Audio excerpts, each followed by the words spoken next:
Shalom saudara-saudara yang dikasihi Tuhan, senang sekali bisa berjumpa dalam acara Jire Host Bible Study. Pada pendalaman Alkitab kali ini, para pembicara akan membahas seputar keluarga yang akan dikemas dalam serial Keluarga Berkenan dan Bahagia. Siapkan diri Anda untuk pembelajaran kali ini dan biarkan Tuhan melawat saudara sekalian seutuhnya. Selamat menyaksikan. Tuhan Yesus memberkati. Shalom Bapak Ibu yang dikasihi Tuhan, apa kabarnya? Hari ini kita akan melanjutkan pelajaran Alkitab kita tentang keluarga yang benar dan bahagia. Bapak Ibu yang dikasihi Tuhan, hari ini kita akan membahas tentang leadership, kepemimpinan yang didasarkan kepada kasih. Bapak Ibu, mari kita akan membaca bagian firman Tuhan yang diambil dari kitab Efesus pasal yang kelima, ayatnya yang ke-22 sampai ayatnya yang ke-23. Hai istri, tunduklah kepada suamimu seperti kepada Tuhan, karena suami adalah kepala istri, sama seperti Kristus adalah kepala jemaat. Dialah yang menyelamatkan tubuh. Bapak Ibu yang dikasihi Tuhan, apakah sebetulnya kepemimpinan itu? Apakah leadership itu?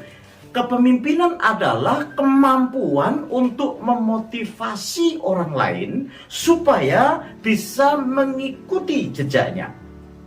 Dan juga kepemimpinan ini adalah kemampuan untuk melihat dan mengembangkan potensi daripada orang yang di sekitarnya. Dalam hal ini kalau kita bicara soal keluarga, ini adalah keterampilan atau kemampuan seorang leader ya, untuk seorang pemimpin untuk bisa melihat kapasitas orang yang dipimpinnya. Apakah itu istri, apakah itu anak. Nah, Bapak Ibu yang dikasihi Tuhan, sebetulnya apa sih tujuan atau kepentingan dari adanya kita membicarakan leadership atau kepemimpinan dalam rumah tangga?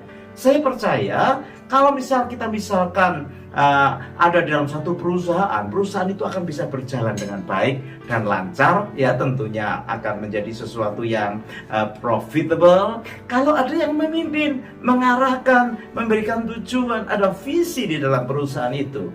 Hal yang sama juga di dalam kita membangun satu rumah tangga, perlu ada pemimpin yang bisa mengarahkan tujuan daripada pembentukan keluarga itu. Yang kita semua tahu bahwa keluarga adalah satu lembaga yang diberkati oleh Tuhan, khususnya untuk mempersiapkan setiap anggota keluarga itu nanti akan berjumpa dengan Tuhan. Di situ Tuhan akan membuat hal-hal yang luar biasa sehingga setiap individu, orang yang dipilihnya itu akan menjadi sempurna kembali seperti apa yang dia mau, serupa dan segambar dengan dia, karena memang sudah rusak karena dosa. Nah, Bapak Ibu yang dikasihi Tuhan, pemimpinan di dalam rumah tangga itu tujuannya adalah memberikan keteraturan atau ketertiban di dalam rumah tangga itu selama rumah tangga itu berjalan, dan juga merupakan satu saluran wewenang dan otoritas sehingga tidak simpang siur atau tidak tumpang tindih, sehingga perjalanan rumah tangga itu akan menjadi perjalanan yang indah.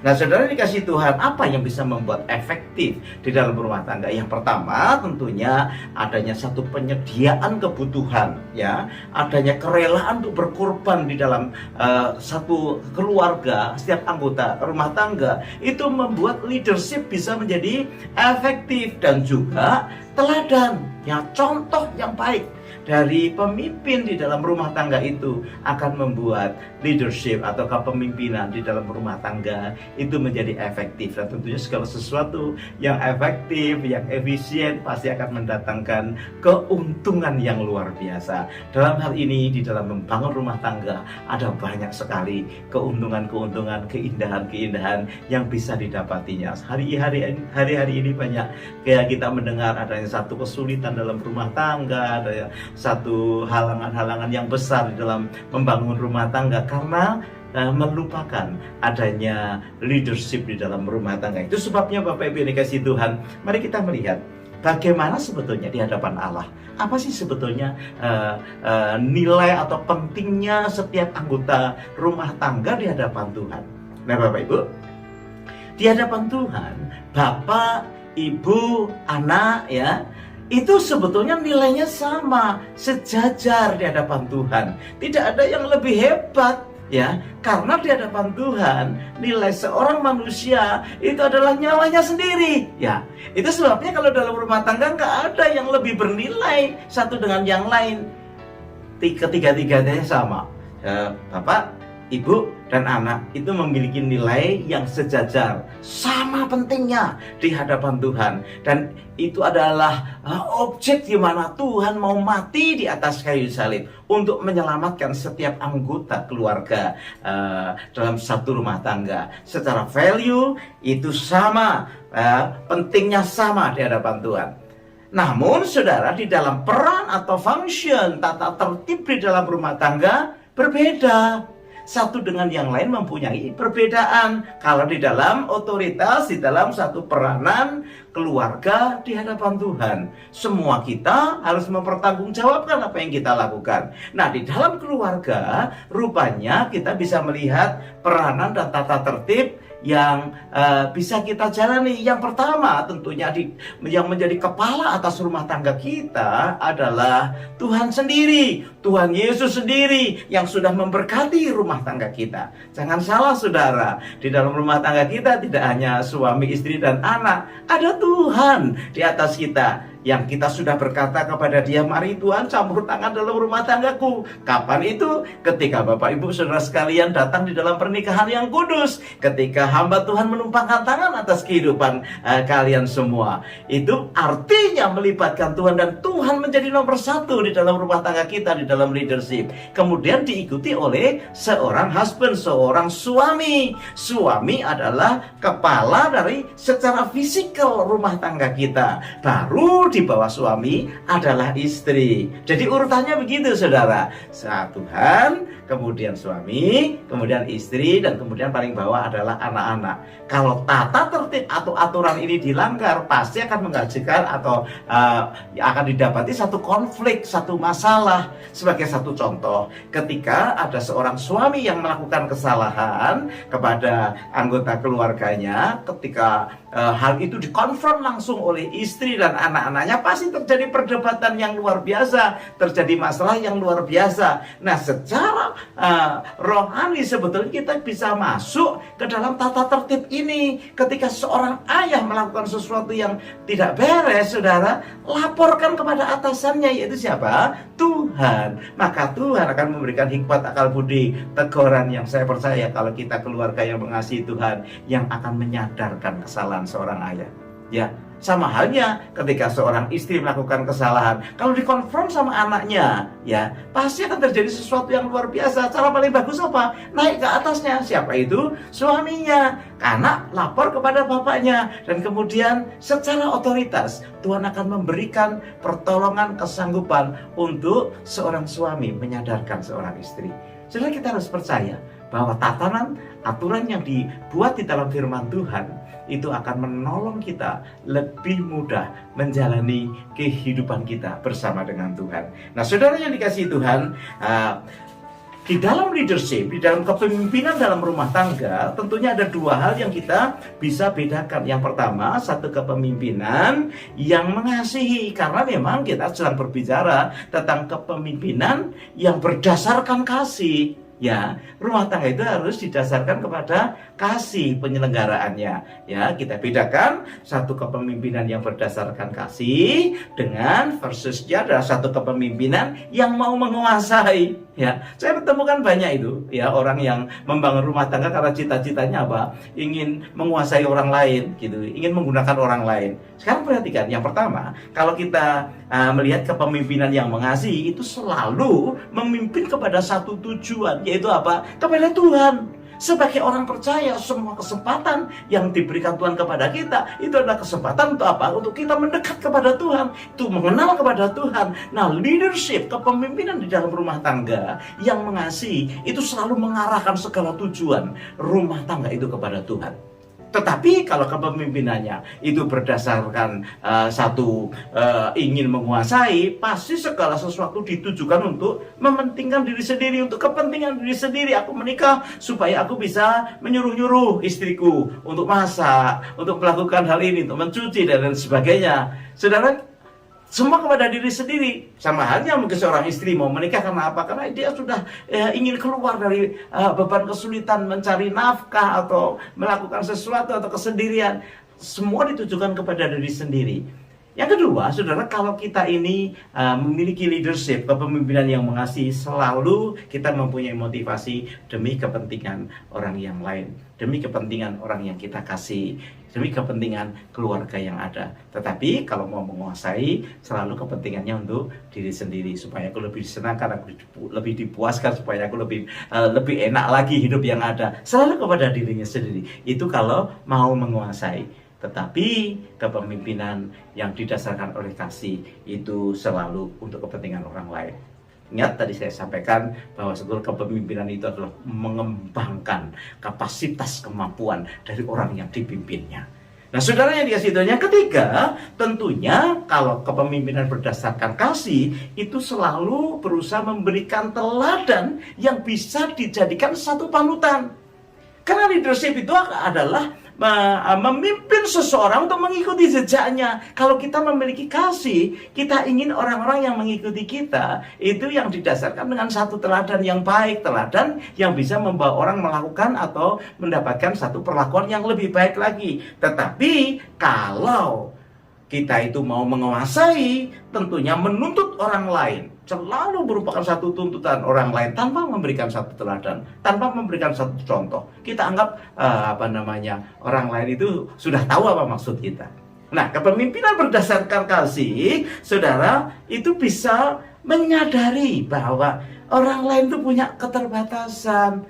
Manusia itu bukan Superman, saudara. Ada batas-batasnya. Nah, kalau kita ini ingin memimpin atau menjadi seorang pemimpin yang berdasarkan kasih, kita paham semua yang kita pimpin itu punya keterbatasan. Tetapi kalau orang yang memimpin berdasarkan ingin menguasai, itu selalu menuntut orang lain di luar kemampuannya. Ya. Carinya salah melulu, saudara yang dikasih Tuhan. Selalu rumah tangga ini, kalau kita menuntut akan pasangan, menuntut akan anak kita, atau menuntut suami kita, saudara, tidak akan pernah bisa puas, karena manusia punya keterbatasan. Nah, kepemimpinan yang mengasihi itu selalu ingin memberikan perhatian, atau menunjukkan satu perhatian yang tulus, ya. Ada apresiasi yang tulus. Tapi kebanyakan kalau orang yang ingin menguasai, ya, leadership yang ingin menguasai, segala sesuatunya dianggap sepele. Bahkan keberhasilan pun dianggap sepele. Anak yang berhasil di dalam studi, kita berkata, ya sudah biasa lah. Dulu papi juga begitu, mami juga begitu. Tidak ada apresiasi sama sekali. Tetapi kalau orang yang mengasihi, leadership berdasarkan kasih, selalu ada apresiasi. Walaupun dalam hal yang kecil. Karena apa? Karena bisa melihat potensi yang bisa dikembangkan dari orang yang dipilihnya. Dan sekali lagi, orang yang memiliki leadership karena dasarkan kasih itu selalu bisa melihat satu potensi dari orang yang dipimpinnya. Dalam hal ini, kalau dalam keluarga juga begitu, suami bisa melihat potensi istrinya, ya, suami bisa melihat akan potensi daripada anak-anaknya, ibu bisa melihat potensi daripada anak-anaknya, ibu bisa melihat potensi daripada suaminya, dan itu merupakan sesuatu yang bisa dikembangkan luar biasa. Ya, tetapi kalau kepemimpinannya itu berdasarkan ingin menguasai, adanya cuma mau mematikan potensi aja. Orang sudah kelihatan bisa memasak, malah tidak boleh memasak, begitu ya. Saudara, kalau melihat potensi orang, misalnya orang ini cocok memasak, ya kalau ulang tahun berikan hadiah alat masakan kayak atau apa. Kalau lihat suaminya ini handyman atau apa, kalau ulang tahun belikanlah alat-alat untuk perbaikan rumah dan lain sebagainya. Itu namanya bisa melihat potensi dan mendukung potensi yang ada. Tetapi kalau kepemimpinan karena ingin menguasai, dia matikan itu. Supaya apa? Supaya tidak bisa menyaingi akan diri yang ada. Indah ya. Jadi leadership itu mengatur keteraturan luar biasa, termasuk di dalam rumah tangga kita. Untuk kepemimpinan yang mengasihi itu selalu bersikap terbuka kepada saran-saran, gak marah ketika seorang anak memberikan kepemikirannya kepada orang tua, gak marah. Karena apa? Siapa tahu di bidang di bidang peranaan mereka lebih banyak bergaul, lebih banyak belajar, sehingga kita bisa terbuka. Oh Dedi, misalnya jangan begini kalau kepada anak-anak, atau perlu seperti begini. Ya kita itu kalau mau memimpin mereka didasarkan oleh kasih, kita mau dengarkan itu. Tetapi kalau leadership yang berdasarkan menguasai, nggak mau, saudara. Yang penting pendapatnya sendiri. Ya, pendapatnya sendiri itu yang paling tepat. Pokoknya nggak ada yang lain. Itu kenapa? Ingin menguasai. Ya, mumpung jadi pemimpin seperti begitu. Nah, saudara yang dikasihi Tuhan, selalu orang yang leadershipnya berdasarkan kasih itu memberikan perhatian kepada pendapat-pendapat yang lain. Ini kan sesuatu yang indah ya. Di zaman saya dulu, papi mami saya yang enggak. Papi mami saya itu pokoknya kalau papi selalu pendapatnya yang benar, ya nggak bisa digitulah. Tapi sekarang kan sudah berbeda zamannya. Kita paham, pikiran kita terbuka, dunia teknologi terbuka, bahkan kita kalah pintar dengan anak-anak kita. Kita harus bisa terbuka kepada pendapat yang lain, termasuk kepada pendapat istri, termasuk kepada pendapat suami. Ada istri itu yang ngeyel juga, saudara. Pokoknya kalau soal masak saya nomor 1 loh. Padahal ya belum tentu. Saya perhatikan kalau chef-chef yang hebat sekarang malah laki-laki, gitu. Kita perlu untuk mendengarkan atau pendapat daripada pihak yang lain. Pemimpinan berdasarkan kasih itu selalu ada kerendahan hati satu dengan yang lain. Tapi kalau berdasarkan ingin menguasai, selalu merasa dirinya yang paling penting dalam rumah tangga. Kalau nggak ada saya, waduh. Padahal enggak lah ya. Kita lihat ya, value, nilai anggota keluarga di hadapan Allah itu sama. Artinya apa? Pembelaan Tuhan itu juga sama. Tidak hanya kepada suami, kepada istri juga pembelaan Tuhan kuat. Kepada anak juga pembelaan Tuhan kuat. Artinya kita jangan sok penting, gitu. Yang paling penting dalam rumah tangga kita ya Tuhan tentunya. Dan juga semua kita bisa menghargai hal yang lain. Nah, saudara yang dikasihi Tuhan, seorang pemimpin yang berdasarkan kasih, seperti tadi saya katakan, itu tidak segan memuji akan keberhasilan orang lain. Kasih pujian, saudara, itu akan mendatangkan satu ketertiban yang luar biasa. Orang yang menguasai nggak pernah bisa memuji. Dia merasa bahwa hasil karya atau kehebatan anggota keluarga yang lain itu dikarenakan dia. Saudara yang dikasihi Tuhan, kepemimpinan yang berdasarkan kasih itu selalu mau mendewasakan orang lain, orang-orang yang dipimpinnya.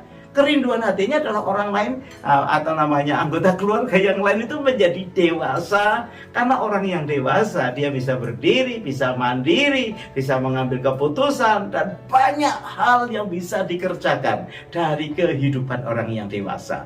Ya, tetapi kalau orang yang ingin menguasai, dia itu selalu merasa bahwa keberhasilan anggota keluarga yang lain itu dikarenakan dia.